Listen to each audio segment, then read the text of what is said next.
दोस्तों नमस्कार, स्वागत है आपका इस खास वीडियो में जहां हम चर्चा करेंगे उस किताब के दूसरे भाग की जिसने न सिर्फ लाखों लोगों के जीवन को छुआ है बल्कि अस्तित्ववाद और मनोविज्ञान की दुनिया में नई राह खोली है। पुस्तक का नाम है जीवन के अर्थ की तलाश में मनुष्य, जिसे अंग्रेजी में मैन्स सर्च फॉर मीनिंग कहा जाता है और इसके लेखक हैं विक्टर फ्रैंकल। इसका पहला भाग आपको आई बटन या हमारी प्लेलिस्ट में मिल जाएगा। आपसे अनुरोध है कि इस वीडियो को देखने से पहले आप इसके पहले भाग को देख लें, क्योंकि यह बुक का दूसरा भाग है जो आज मैं आपके सामने लेकर आया हूं। अगर आपको यह वीडियो अच्छा लगता है तो आप इसे लाइक शेयर जरूर करिएगा और हाँ, हमारे चैनल को सब्सक्राइब करना मत भूलिएगा। मैं आपके लिए इस चैनल पर प्रत्येक हफ्ते एक बुक की समरी लेकर आता हूं। पहले भाग में हम देख चुके हैं लेखक का परिचय, कंसंट्रेशन कैंप का अनुभव, जीने का कारण, लागोथेरेपी के बारे में। आइए अब दूसरे भाग में चलते हैं जहां मैं इस बुक की गहराई, प्रेरणादायक कहानियां, आधुनिक युग में प्रासंगिकता और महत्वपूर्ण सीख, लाइफ लेसन्स और अपने खुद के अनुभव आदि के बारे में आपको जानकारी दूंगा। तो चलिए चलते हैं, आज का सेशन शुरू करते हैं। तो पहला इसमें पॉइंट है कैंप के कुछ गहरे उदाहरण। फ्रैंकल ने किताब में कई छोटे छोटे अनुभव साझा किए जो हमें जीवन की सच्चाई से रूबरू कराते हैं। पहला है रोटी का टुकड़ा बांटना। एक कैदी को बहुत भूख लगी थी। उसने अपने पास की छोटी सी रोटी दूसरे साथी को दे दी। यह छोटा सा त्याग दिखाता है कि इंसान सबसे कठिन हालात में भी मानवता और प्रेम को नहीं छोड़ता है। दूसरा है सुबह का सूरज। फ्रैंकल बताते हैं कि कभी कभी कैदी सुबह काम पर जाते समय उगते सूरज को देख लेते थे। उस पल उन्हें लगता था कि जिंदगी सिर्फ पीड़ा नहीं है बल्कि सुंदरता भी है। जीवन का अर्थ प्रकृति की एक झलक में भी पाया जा सकता है। तीसरा है हंसी का सहारा। कैंप में हंसना लगभग असंभव था, लेकिन कभी कभी कैदी आपस में मजाक कर लेते थे। फ्रैंकल कहते हैं हंसी ने हमें थोड़ी देर के लिए हमारी पीड़ा से मुक्त कर दिया। हास्य कठिनाइयों में भी इंसान को ताकत देता है। फ्रैंकल की पत्नी की याद। फ्रैंकल अपनी पत्नी से बेहद प्रेम करते थे। कैंप में रहते हुए वह बार बार उनकी याद में डूब जाया करते थे। एक बार जब वह काम पर जा रहे थे, अचानक उन्हें लगा कि उनकी पत्नी उनके सामने खड़ी है। उसी क्षण उन्होंने समझा प्रेम ही अंतिम और सर्वोच्च अर्थ है जो जीवन को थामे रख सकता है, चाहे उनकी पत्नी जीवित हो या न हो। उस प्रेम ने उन्हें जीने का कारण दिया। कैंप से सीख। कैंप के अनुभव से फ्रैंकल ने जो सीखा वह पूरी किताब की आत्मा है। उन्होंने पहला जो सीख साझा किया है, इंसान सब कुछ खो सकता है लेकिन अपना दृष्टिकोण नहीं। दूसरा, सबसे अंधेरे समय में भी जीवन में अर्थ खोजा जा सकता है। तीसरा, प्रेम और आशा हमें पीड़ा सहने की ताकत देते हैं। इस किताब की कुछ प्रेरणादायक कहानियां। पहली कहानी है बूढ़ा व्यक्ति और उसका दर्द। एक वृद्ध व्यक्ति अपनी पत्नी के निधन के बाद बेहद उदास था। उसने कहा कि उसका जीवन अब निरर्थक है। फ्रैंकल ने पूछा, अगर आप पहले मर जाते तो आपकी पत्नी को कैसा लगता? वृद्ध बोला, वह तो बहुत दुखी होती। फ्रैंकल ने कहा, तो अब आप जी रहे हैं ताकि आपने उसका वह दर्द अपने ऊपर ले लिया है। उस व्यक्ति को अपने दुख से अर्थ मिल गया। दूसरी कहानी है सैनिक का अपराध बोध। एक सैनिक युद्ध से बच गया लेकिन उसके साथी मारे गए। उसे अपराध बोध था।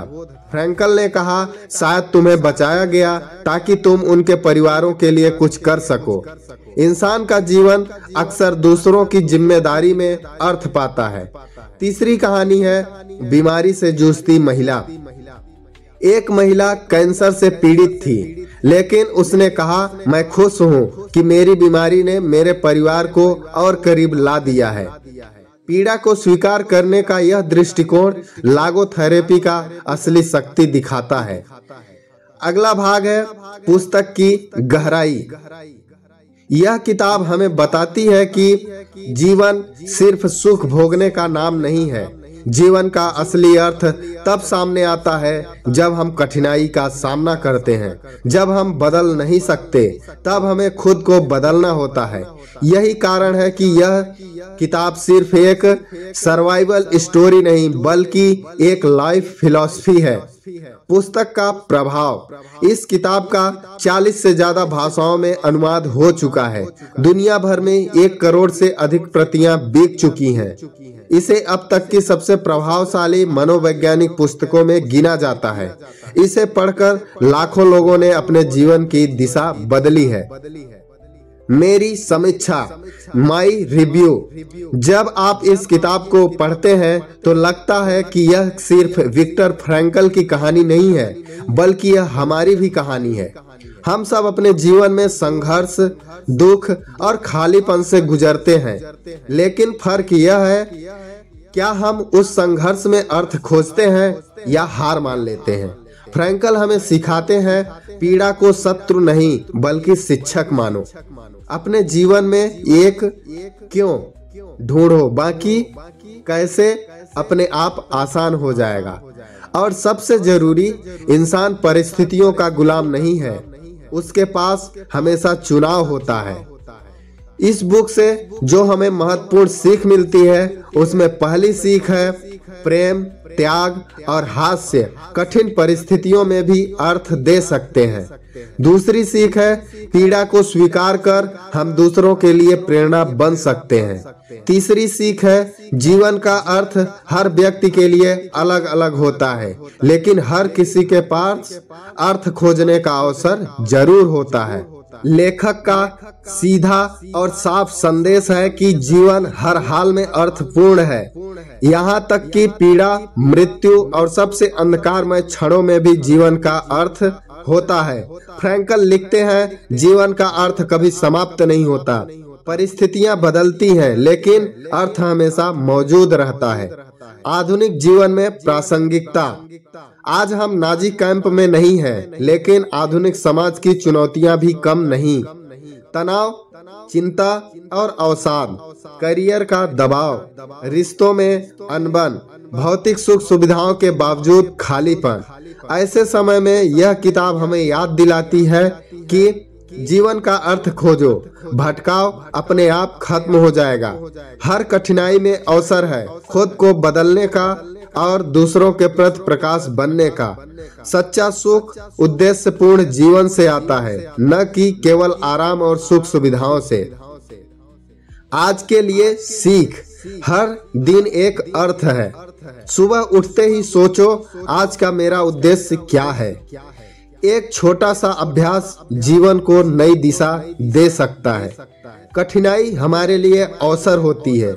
जब भी कठिनाई आए तो खुद से पूछो, मैं इस अनुभव से क्या सीख सकता हूँ, मैं इससे किसका भला कर सकता हूँ। प्रेम और सेवा, रिश्तों को संजोना, दूसरों की मदद करना, समाज के लिए योगदान देना, यही असली अर्थ है। किताब हमें क्यों पढ़नी चाहिए? हमेशा सवाल आता है जब भी हम किसी बुक का रिव्यू करते हैं तो यही सवाल आता है कि हमें किताब क्यों पढ़नी चाहिए। तो आपको बता दूं कि यह किताब आपको जीवन की नई दृष्टि देती है। यह आपको याद दिलाती है कि परिस्थितियां चाहे कैसी भी हो, आपके पास चुनाव करने का अवसर है। यह आपको अपने जीवन में अर्थ और उद्देश्य खोजने की प्रेरणा देती है। यही कारण है कि इस किताब को 20वीं शताब्दी की सबसे प्रभावशाली किताबों में गिना जाता है। इस किताब का मेरे जीवन में गहरी छाप। जब मैंने इस किताब को पढ़ा तो ऐसा लगा जैसे फ्रैंकल मुझसे कह रहे हो, मत हारो, जीवन हर परिस्थिति में मायने रखता है, तुम्हारे दर्द का भी अर्थ है, बस तुम्हें उसे देखना है और खोजना है। यह किताब किसी उपदेश की तरह नहीं लगती, बल्कि एक दोस्त की तरह साथ बैठकर हमें ताकत देती है। अंतिम संदेश। विक्टर फ्रैंकल का जीवन और उनकी किताब हमें यह सिखाती है, चाहे जीवन कितना भी कठिन क्यों न हो, हम हमेशा अर्थ खोज सकते हैं। अगर हमारे पास क्यों है तो कैसे अपने आप आसान हो जाएगा। और सबसे जरूरी, मनुष्य परिस्थितियों का गुलाम नहीं है, उसके पास हमेशा अपना चुनाव करने की स्वतंत्रता है। इस वीडियो से मुख्य बातें जो हमें सीखने को मिलती हैं, पहली है विक्टर फ्रैंकल की किताब जीवन के अर्थ की तलाश में मनुष्य सिर्फ एक कहानी नहीं बल्कि एक जीवन दर्शन है। लागोथेरेपी हमें सिखाती है कि जीवन का असली उद्देश्य अर्थ है। काम, प्रेम और पीड़ा तीनों जीवन में अर्थ खोजने के रास्ते हैं। आधुनिक जीवन के खालीपन का इलाज है उद्देश्यपूर्ण जीवन। हर इंसान कठिनाई में भी रोशनी खोज सकता है। दोस्तों, यह था पूरा रिव्यू और गहरा विश्लेषण जीवन के अर्थ की तलाश में मनुष्य बुक का। अगर आपको यह वीडियो पसंद आया हो तो इसे लाइक और शेयर जरूर करें और कमेंट में लिखिए आपके जीवन का अर्थ और उद्देश्य क्या है, क्योंकि याद रखिए जीवन का असली सौंदर्य तब है जब हम हर परिस्थिति में जीने का कारण ढूंढ लेते हैं।